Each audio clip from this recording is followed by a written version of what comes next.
ವಿದ್ಯಾರ್ಥಿಗಳೇ ಗಣಿತ ಮಾಡ್ರಿ.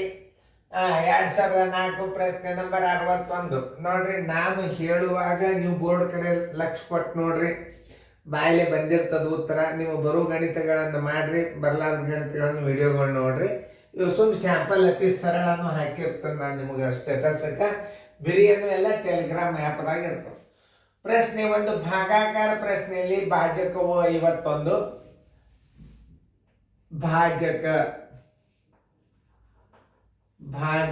ಬರೋಬ್ಬರಿ 51. ಓಕೆ. ಭಾಗಲಬ್ಧ ಬರೋಬ್ಬರಿ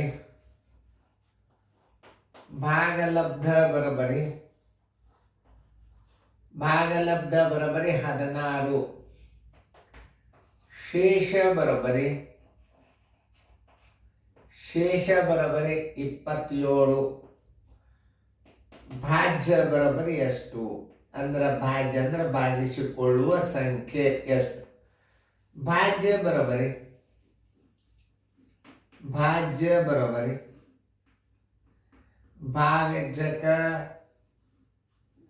ಭಾಜಕ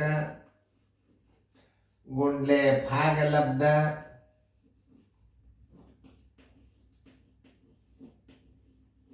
ಭಾಗಲಬ್ಧ ಪ್ಲಸ್ ಶೇಷ. ಮೊದಲ ಭಾಗಲಬ್ಧ ಮತ್ತು ಭಾಜಕಕ್ಕೆ ಭಾಗಲಬ್ಧ ಗುಣಾಕಾರ ಮಾಡ್ರಿ.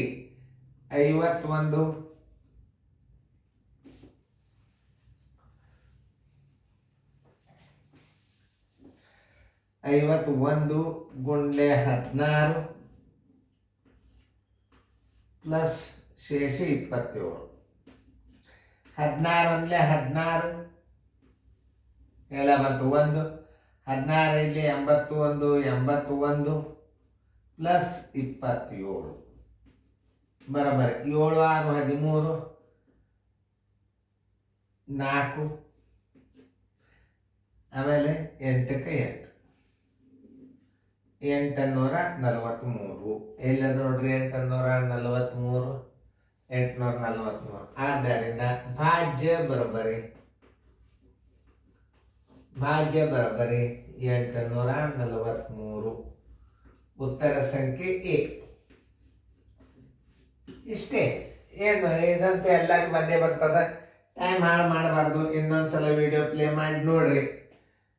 ಭಾಜಕ ಭಾಗಲಬ್ಧ ಶೇಷ ಕೊಟ್ಟ ಅಂದ್ರೆ ಭಾಜಕಕ್ಕೆ ಭಾಗಲಬ್ಧ ಗುಣಾಕಾರ ಮಾಡಿ ಶೇಷ ಕೂಡಿಸ್ಬಿಟ್ರೆ ಏನು ಬರ್ತದ? ಭಾಜ್ಯ ಬರ್ತದ. ಇದಂತೂ ನೀವು 2ನೇ 3ನೇ ಇದ್ದಾಗ ಕಲ್ತಿರ್ತೀರಿ. ಚೆನ್ನಾಗಿ ಫೇರ್ದಾಗ ಬಿಡಿಸ್ಕೊಳ್ರಿ.